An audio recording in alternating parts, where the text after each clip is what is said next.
Hello once again, gamers. Kruznik X back with more Final Fantasy XIV goodness. Well, it's time for our first 24-man raid in a while. This is the 24-man raid of the Stormblood patch, or Stormblood expansion. I keep messing up. And for some reason I can't access my live. I guess I'm gonna have to do it by dashboard.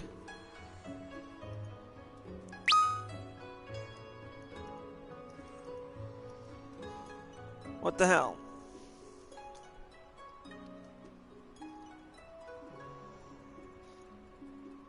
There we go. Sorry, I had to do that. Anyways, today we are going to be taking on the Return to Ivalice, in order to, which unlocks the royal city of Rabanastre, and we will be talking to the wandering minstrel to start this off, apparently. Ah, something heroic this way comes. How fare you, Chris? As ever, I am seeking inspiration to draw upon for my work. If you have any new experiences to share, I should very much like to hear them. Oh, wait, this ain't it. But we might as well talk to him beforehand. Talk about Shinryu. This wasn't what I was expecting to do. Well then, pray do not keep me in suspense.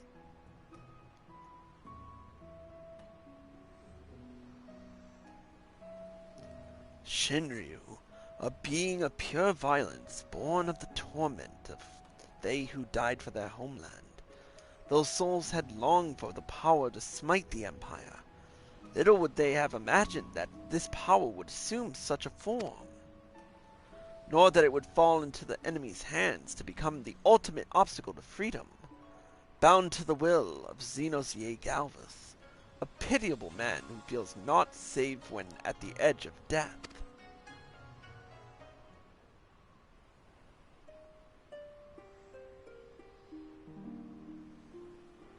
The power to smite, the power to save, a desperate man did direly crave.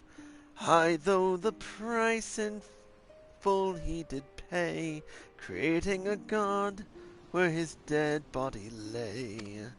The power to rise, the power to vie, a lonely man did madly desire. Forsook his flesh, for such was the toll, binding a god to his insatiable soul.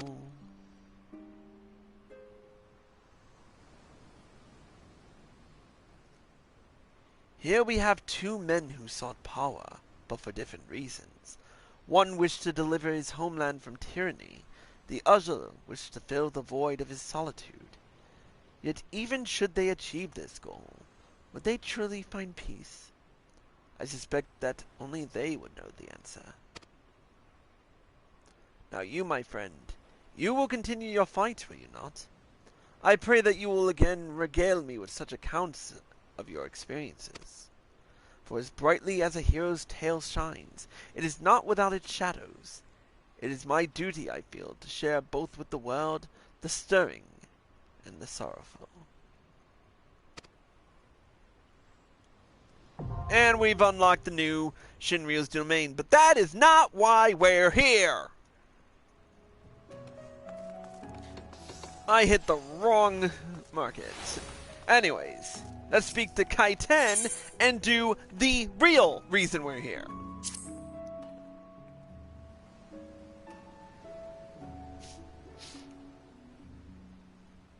Welcome, my lord. There's a young maiden here who would speak with you. Huh? With me? That's not Yugiri, is it? No. Wait a minute. I think I recognize her. Miss, the adventurer has arrived. Isn't she from the Mithril Eye? And there he is, the liberator of both Doma and Alamigo in the flesh. I am Lina Mewrilah, correspondent for the Raven.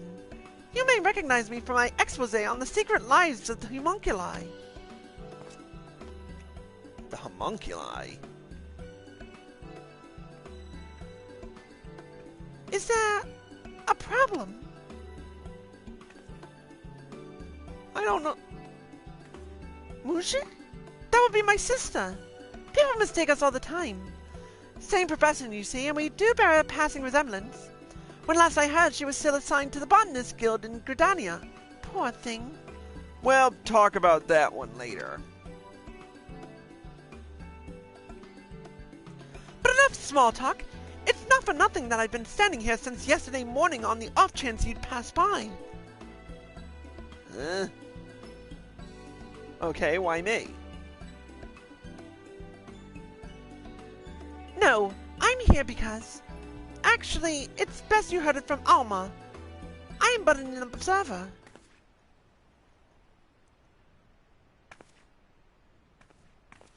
Alma, come!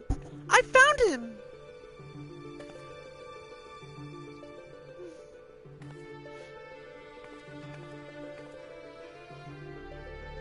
Is this the adventurer of whom you spoke? Indeed it is.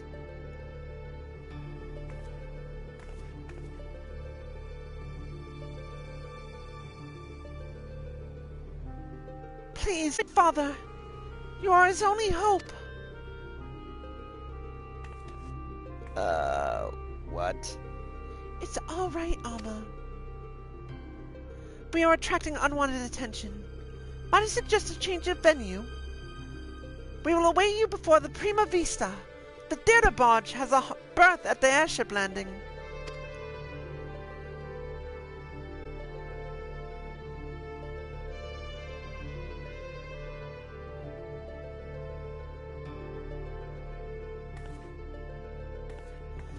Okay.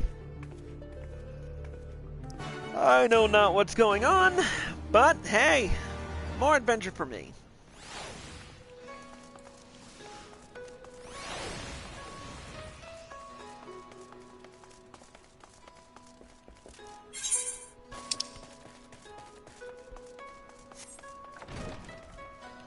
Oh, wait a minute.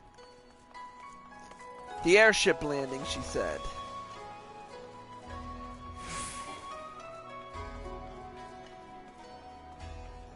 Oh, there she is.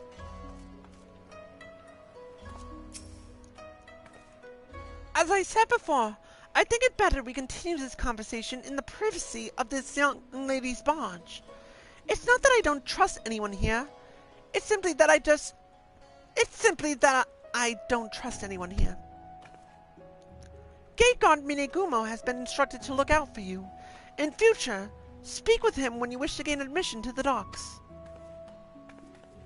Yeah, we've been here on a couple of occasions. So the airship landing, Whoa! Wait a minute, that's... Hello! We're going there? Thank you for coming, Chris.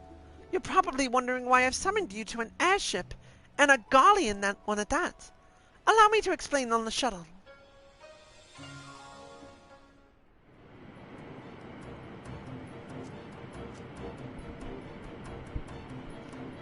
That doesn't look like any Garlean... That doesn't look like any Garlean ship I've ever seen.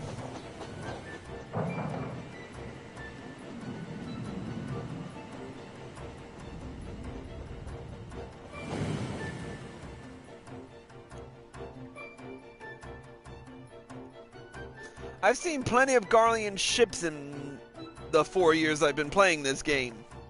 None of them like that.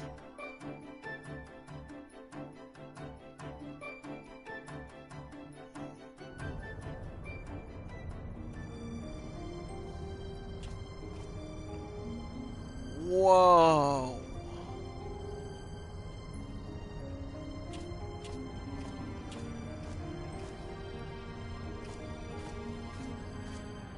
Holy fuck, look at this place.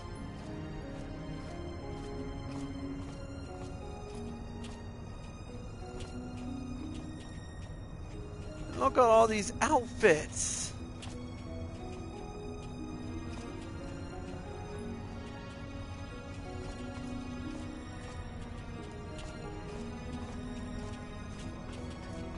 Whoa, can I explore more of this place?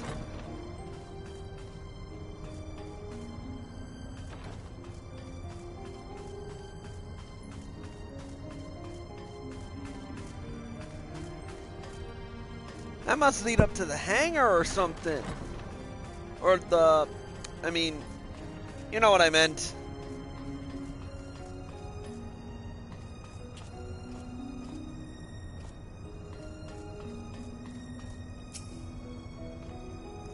The Prima Vista serves as both stage and home to the majestic Imperial Theater Company.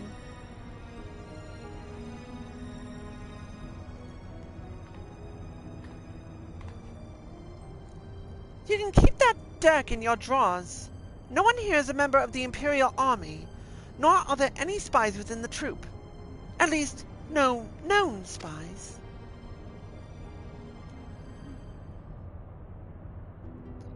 Ask anyone and they will readily attest.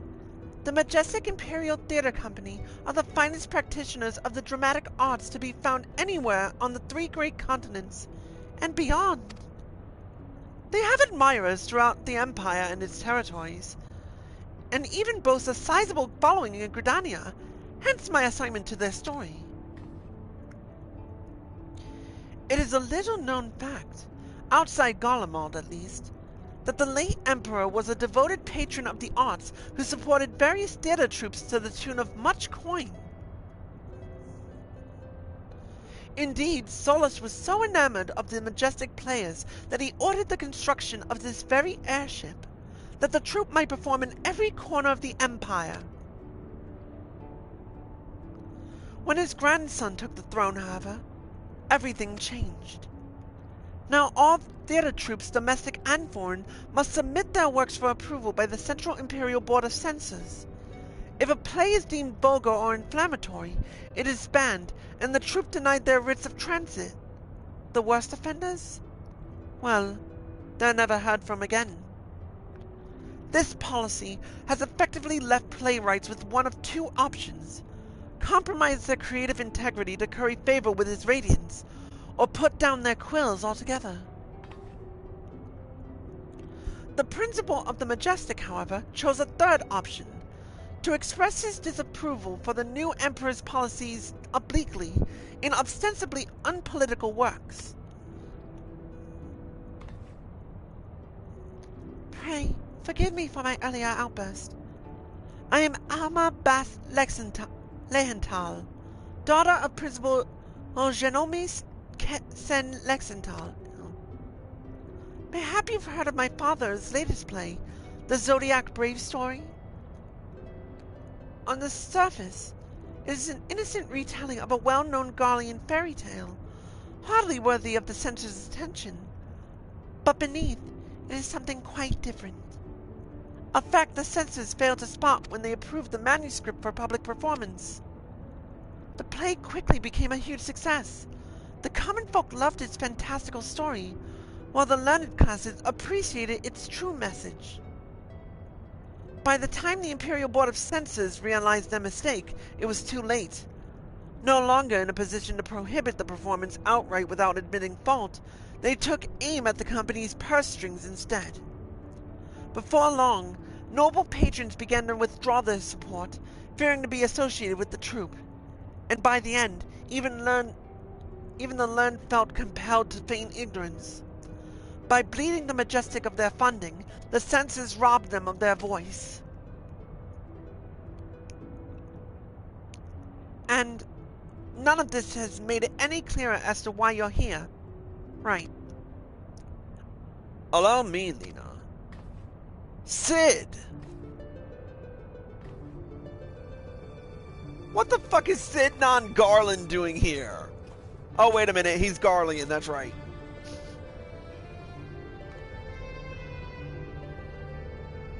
I've known Jim Loomis since we were students at the Magitech Academy. When I heard his daughter was in Kugane looking to enlist the aid of an adventurer, I felt compelled to give her your name. Sorry for not announcing myself sooner, old friend. Well, it's fine now. Gentleman and I were from different worlds, but that only served to fuel our friendship. Many were the nights we would prattle on to the wee small hours, warm flagons of peated ale numbing our minds to the other's naive ideologies. Yet, no matter where our conversation began, it would invariably end with him telling me how he was going to change the Empire from the inside out. The troop was to be his path into the people's hearts. Even after the Empire forced him from his home, Genomus never gave up hope that his work might change the world.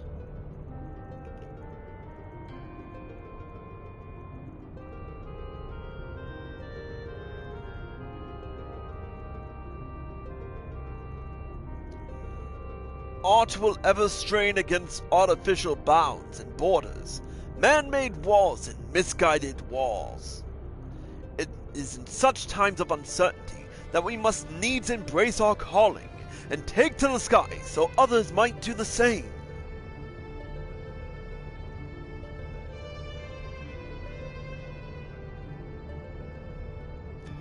What I am trying to say, rather poorly I concede, is that not all Garleans are hewn from the same stone. Just as there are those who pledge their lives to the Empire and would never think to question the authority of its leaders, there are those like Alma's father and myself, whose love for their country does not blind them to its flaws. Still, try selling that sack of sunflower to an Alamican or a Doman who has watched his family consumed in the flames of a Magitech Reaper. How many Eorzean adventurers do you think would leap at the opportunity to help an Imperial search for her missing father? And in Garlean territory, no less. But you are different. You have seen enough to know that the line between good and evil is not defined by race, color, or creed. So, what say you? I could never turn my back on a damsel in distress.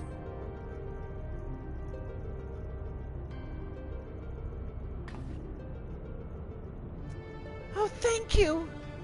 Thank you so much.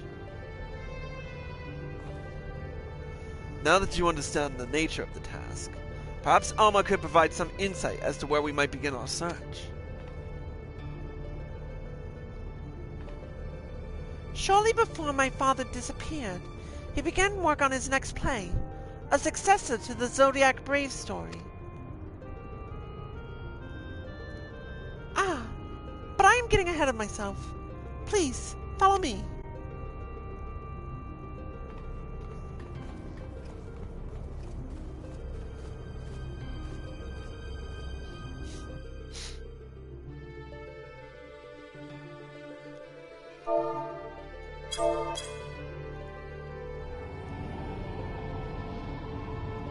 Oh, we're going to the cockpit.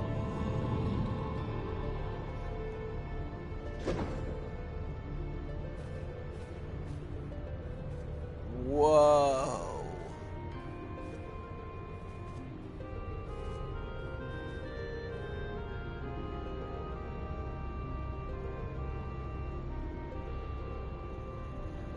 Through adventure and hardship, young Delita, a boy of common blood, becomes a hero, culminating in the birth of the mythical kingdom of Ivalice. But that is where the story ends. There are no records of anything that follows. Was Principal Genomus simply going to invent something? My father believed that he had discovered evidence of a second hero, one whose efforts went largely unnoticed, but without whom Delita would never have risen to the throne. His was the next tale he wanted to tell, the true Zodiac Brave story. A second hero? According to my father's studies, this young man was one of Delita's closest friends and confidants. That is, until the untimely passing of Delita's sister forced the two to part ways. Yet the unnamed hero continued to provide aid to his friend by thwarting the machinations of those who would scheme against Delita, thus paving the way for the pauper's rise to regent. You must forgive me, but I've never heard anyone make such claims. How exactly did your father come by this information? That is a long story. One which begins and ends with Genomus being lost in the very legend he sought to lay bare. Even as far back as our academy days, Evilus had Genomus firmly in his grasp. He flatly refused to believe the story as just a fairy tale. And so when he was finally driven out of Garlemald, it was only natural that he should choose this of all places as his refuge. Was it not, Alma? That is correct, Master Garland. It has long been my father's belief that the ruins of ancient Ivalice lie beyond Nagja, buried beneath the sands of the Dalmasca Desert. Poor Dalmasca. The kingdom prospered in relative isolation for countless generations, until the Empire came calling. When not touring, my father would organize expeditions into the Dalmasca Desert to search for proof of Ivalice's existence. Sometimes he would bring back strange artifacts, ancient tomes, and crystals. Crystals unlike any others.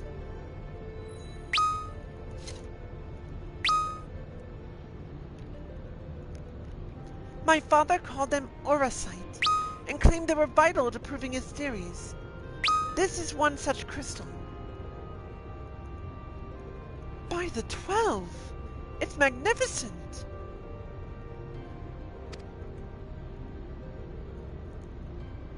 Evalician legend tells of crystals bequeathed by the gods unto those who would be kings. It is during his quest to gather auracite that young Delita rises to prominence. I must have heard the tale 1,000 times from my nursemaid, but that is all it ever was. A tale. My father would often tell us how the auracite spoke to him. At the time, we assumed he was speaking figuratively, that the stone's beauty roused his muse. But then he began to act strangely. How so? Following our arrival here in Hingashi, my father spent most of his time cloistered in his chambers, poring over his past research. And though he was alone, we could oft hear him in conversation. It was not uncommon for my father to recite the lines as he wrote them, but it soon became clear that this was something else. It was as if he was talking to my mother who passed several winters gone. Might this not have been out of mere loneliness, or perhaps the strain from your flight from Garlemald? Possibly, but that would not explain the voices which answered him.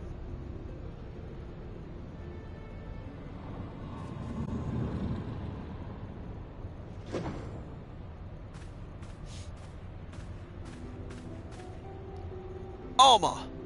Who are these people? I told you I did not require any help finding father, especially from outsiders. So good of you to join us, Ramza. Allow me to introduce... Enough, Master Sid. We may be shunned by the Empire, but we are still Garleans, and we still have our pride. Unlike some, it seems. We require neither the aid nor the pity of foreign rabble. Have you forgotten where you are, brother? It is we who are the foreign rabble. This land and its customs are all but unknown to us. We would be fools to conduct our search without a proven guide. Your sister is right, Ramza. As for my good friend here, your mistrust is ill-placed. I will personally vouch for his character. In all the time I have known him, he has never once let anything as insignificant as race or creed color his judgment. You are lucky to have him. But we would have you, Master Garland. Why do you refuse us? You know why. Until this affair with Omega is resolved, my hands are tied. It pains me to refuse you and your sister, but it pains me far more to leave Genomus to his fate. I am sorry. You need not apologize. I let my emotions get the better of me. After what happened in Rabanastre, it may be time to admit we are out of our depth. My brother's last expedition met with tragedy in the ruins of the capital city. He barely escaped with his life. The Empire turned Rabanastre into a death trap. You were a fool to set foot there without a proper escort. I realize that now, Master Garland. But at the time, I saw an opportunity to rescue our father, and I took it.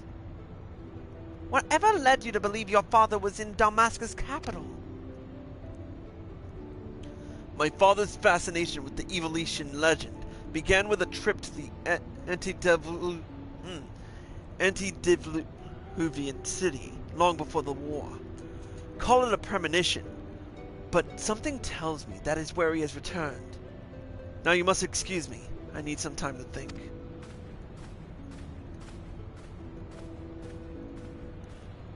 Then, Alma, I shall leave you and your brother in Chris's capable hands. He has ever repaid my trust with interest. You would do well to grant him yours. Thank you, Master Garland. We will not forget this kindness.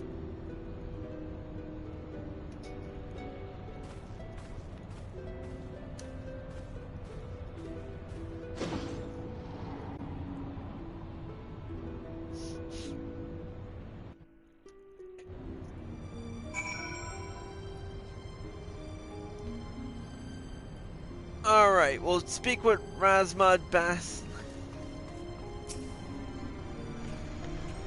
Master Garland seems to think highly of you, so I will withhold judgment until after Damascus.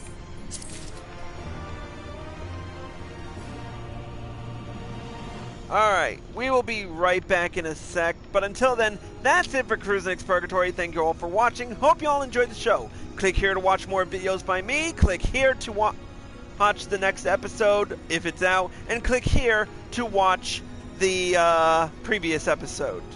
Until then, Cruise X signing out.